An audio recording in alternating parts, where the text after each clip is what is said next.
Okay, good afternoon, everybody. Thanks for joining us here today. My name is Russell Baker. I'm the Manager of Media Relations at the City of Toronto. So, City Manager Paul Johnson is going to be sharing some details today about the City of Toronto's collective bargaining update, and he's going to provide an update on how things are going with Local 79. So I'm going to ask our partners in the media, as always, to please line up at the microphone after Paul is done speaking. It's just to my left here. And if you can please state your name and outlet. And the format will, of course, be one question and one follow-up. And if you have any further questions, I'll ask you to line up again at the end. So with that, I'll hand it over to Paul. Well, thanks very much, and good morning, everybody. Thank you for being here today. Purpose of this is to give an update as to where we sit in bargaining with Local 79 and the 27,000 fantastic workers that provide a variety of services here at the City of Toronto. And I want to remind people that we are in the process, and yes, we've announced previously a no board report, as it's called, is in place, which allows for a legal work stoppage position to be there for 12:01 a.m. on Saturday, March the 8th. I also want to stress, though, that does not mean that labor disruption will occur. We continue to be at the table, we continue to negotiate, and we are working very hard in order to get to a position where we get a deal. But today, we did feel we needed to give a bit more information, particularly to families with children, about what would happen in the event of labor disruption. Because there are two key services that the city delivers, which would not be in service should there be a work stoppage. And the first is around childcare. The City of Toronto operates 39 childcare centres, all of which would be closed in the event of a work stoppage. Private homes through the Toronto Home Childcare Services would not be affected, but obviously our city-operated childcare facilities are closed. Specialized workers, ratios, and all the rest simply do not allow us to continue those. And I think families need to know that well in advance as we continue to work towards a deal. The second is around recreation. Our Local 79 members run programming at recreation centers. And if there is a labor disruption, nearly all of the city's recreation centers will be closed and recreation programming canceled. And that includes, because of the timing of this, potentially the March break camps and activities that are city-run or held in city facilities. And again, that not only has an impact on families and their children, it also has an impact on workers, because we'll have about 600 employees that participate and help us run those programs, who also, of course, won't be working. Refunds will be issued, and of course, in the case of the childcare, families will not be charged for those spaces. But as I say, while we want to make sure that families are aware of what might happen about a week from now, we continue to be at the table, and that's where I'm going to pivot to in just a couple minutes and give you an update on the work that's happening there. But those two particular pieces are important, I think, for families to understand as we're about a week out.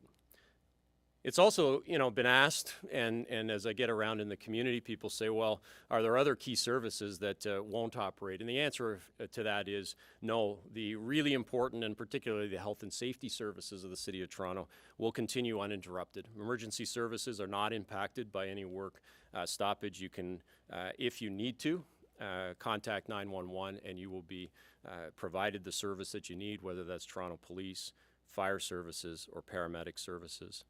Things like delivered by our agencies, the TTC, Toronto Community Housing, are not affected. The very important work of keeping our drinking water safe is not affected. Long-term care homes continue to operate, so those who require that care, many of whom are elderly, are not affected by this. And all of those day-to-day functions, garbage collection, recycling, the organics work, will continue to be there. And for the most vulnerable in our community, city-operated shelters, our warming centers and drop-ins will continue to operate as well. So I want to assure Torontonians that the critical services will remain in place, and we have contingency plans for all of that. But I wanted this morning to talk about where we are in this process, about a week out to what would be the first date where a work stoppage could occur. I want to thank our folks who are working at the bargaining table, and I want to thank the union for continuing to talk. We continue to be at the table, and there continues to be a back and forth and exchange of proposals, which is the process that we go. We are committed as the City of Toronto to negotiating a settlement and having no disruption of services to the residents and businesses that rely on us, and also ensuring that our employees continue to do the great work that they do. We always have to balance the needs of our employees with the financial realities of the City of Toronto. That is nothing new, and it's nothing new across any of our bargaining units that we work with on a day-to-day basis. We've tabled lots of things in the past, which we've talked to you about, things like proposals that will ensure that we will have 92% of our recreation workers earning above the minimum wage, and in our current agreement, that percentage is only 57. So significant moves there. We also have looked to increase the minimum hours of shifts and the number of guaranteed shifts for some of our long-term care employees, which is a key piece. Some things it's monetary, some things it's about working conditions, and we're trying to work through those, and also listening to the union as they present ideas to us. Very recently, we tabled an additional $10 million in special adjustments for some of the jobs that we have here at the City of Toronto, where we know the compensation needs to get an adjustment so that it meets better the market conditions so we can attract and retain the very best employees. And again, those special adjustments are on top of what we call across the board, the general increase that we've discussed and is on our website, which of course is toronto.ca/labor. And while sometimes these negotiations really just come down to dollars and cents in people's minds, today I want to talk about those special adjustments in terms of the people that would be impacted by those investments. We have proposed targeted improvements for our officers in municipal licensing and standards. The very important work that goes on each and every day as we enforce our bylaws and the work that happens out in the community, it continues to get more and more complex and challenging. Small example of that is the additional work and the super work that's happening as we work with the residents in the Liberty Village area and address issues of coyotes that have always been in Toronto, in various parts of Toronto, but are a little bit different case right now in the Liberty Village area. Our registered nurses and practical nurses in long-term care are critical to providing care. And again, we recognize that we need to do more to better attract and retain that important health care resource for some of the most vulnerable in our community. We also want to grow the number of nurse practitioners we have here at the City of Toronto in our long-term care homes, and the only way to do that is to provide some targeted investment as well. Our legal staff, prosecutors, and our clerks are an important piece of that, and we need to attract and retain those folks as well. How's this related to congestion management, you say? Well, our goal over time is that more and more of our work will be done by automatic enforcement. And while many people pay the fines that they receive through automatic enforcement, at times they're challenged. That's where our law clerks come in. That's where our prosecutors come in. That work is going to grow and increase in the future. It is going to be how we will continue to be an effective and efficient organization, and we need to make sure that those folks are paid at a rate that makes sense for this city and that we can attract and retain the very best to do those. So those are just some examples of the targeted investments that we wish to discuss and continue to want to discuss, and I will always put it in the context of why that's important. It is not always just a zero-sum game of dollars and cents. It's about the why we're making those critical pieces, which is why I wanted to, lastly, in terms of our employees, talk about our Central Ambulance Communications Center. We affectionately know it around here as the CAC, but it's the Central Ambulance Communications Center, and the various people that play a role in there. You know, if you require emergency medical services here at the City of Toronto, these are some of the folks most often that you communicate with first, in a very difficult situation personally. They are the call takers. They are the people that dispatch ambulances and triage at what level those ambulances will arrive to provide the excellent care of our paramedics. The people that train have an incredibly tough job. You know, it's not just take a call and send out an ambulance. There's a triaging that takes place. It is very detailed.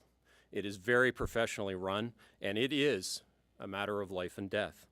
So for those who are our call takers, our dispatchers, and the staff who train those professionals, we need to make sure they're compensated correctly, and today they are not. So we've recognized that. The union has certainly made that clear to us over time, and we're going to propose that we work together to fix that so that we can continue to deliver excellent service as we do today, and we can make sure that that continues to happen in the future. So in short, we're committed to continuing all the critical services and keeping Torontonians updated on any service impacts that may occur, but most importantly, we're committed over these next 7 days to being at the table and continuing the discussion with Local 79. All of our updates are available at toronto.ca/labor, and I encourage everybody to go there. And again, I will close where I began. The City of Toronto is committed to remaining at the table and meeting at the table whenever necessary to ensure that we can get a deal and ensure that we can keep our great Toronto employees continuing to work. Thanks very much. I'm going to hand it back, I think, here and take some questions. Ready for questions? Okay, I don't have to hand it back to anybody. Questions? There was a panic look there. I think somebody thought they might have to answer some questions over there. Sorry. I'll take them. Hey, Paul. Matthew Bingo with Global News. You mentioned long-term care homes not having any impacts.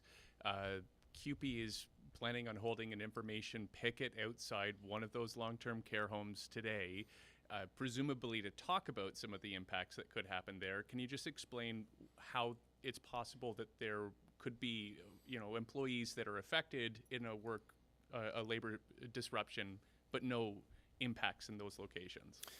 So simply put, next week, should we not be able to reach an agreement, which we're working on every day to get to, unlike childcare centers, unlike recreation centers, our long-term care homes will not close. They will be continuing to operate, and those employees will continue to be there. There has, throughout a period of time, been work to educate people around the importance of those workers. And certainly the union is very clear about the needs of those workers, both in terms of the work environment, lots of part-time work in long-term care, which is part of what we need to address. Those shift structures are really important to some of the workers, like personal support workers, the PSWs. But the other piece is, of course, as I've mentioned, all of that health-related staff that's there is critically important. So I know they're providing information, talking about the importance of those workers. I couldn't agree more with the importance of those workers. As many of you know, I've not only had the pleasure of leading long-term care facilities in other municipalities, but in my role in another municipality during the pandemic, I saw just how important it is in those difficult times for those workers to be, A, as strongly skilled as they are, and B, able to be in a good work environment. So I understand what they're doing. It's about providing information, but I want to assure Torontonians that those facilities will not close or cease operations if there's a work stoppage. Okay, and because you mentioned coyotes and the response in the Liberty Village area, I know just from Carlton Grant's update the other day, he mentioned just how many extra staff have been brought on to help with the patrols in the area. So if bylaw is affected, is there a possibility that some of that increased presence could be also affected? So across a variety of services, and we'll certainly provide updates should we need to next week, there may be reductions in service level, but it would be up to us to decide where those priorities lie. And I can tell the folks that live in that area were seized with this issue and would want to prioritize that as important work. So yes, across a number of services, there may be a reduction in the time to receive the service, but we have contingency plans in place to ensure that the work continues. Momin Qureshi, 680 News Radio. Just to follow up on Matt's questions there with long-term care homes and shelter services, warming centers. I know you said that they will remain open, but will the same level of service be provided, or because of some job action, could there be a scale back there? No, our commitment is to ensure that people who are unhoused and need access to those services would be able to receive them. And remember, our system of shelter delivery does involve multiple parties delivering them, but in terms of the city-run facilities and city properties, we have plans in place as to how we would keep those fully operational. Okay, and just when we spoke to CUPE 79 last week and the week before, they had said that wages were kind of the main sticking point. Is that where we still are? Is that still kind of the main thing that we need to vault over before next week Saturday hits? I would describe it as certainly the biggest piece in the room. There are always other aspects, and I think I mentioned it. For some, it is about shift structure. It is about how many guaranteed shifts they have so that they can plan their lives a little bit better. But yeah, this is a round, and it has been, I think, with a number of our unions that we've been working with throughout 2024 and into 2025, that this is certainly a wages round. Rounds take on a flavor I've found in my experience with labor relations, and this is certainly a round where wages is a key factor. Just ask a couple more. Because you mentioned city legal, would the clerks that handle your property taxes in person, would they be affected in this? And I'm just wondering, for the people that don't like to deal with the online portal or something like that when it comes to paying their bills, would they find difficulty coming to a municipal building to actually pay their bills if this labor disruption happens?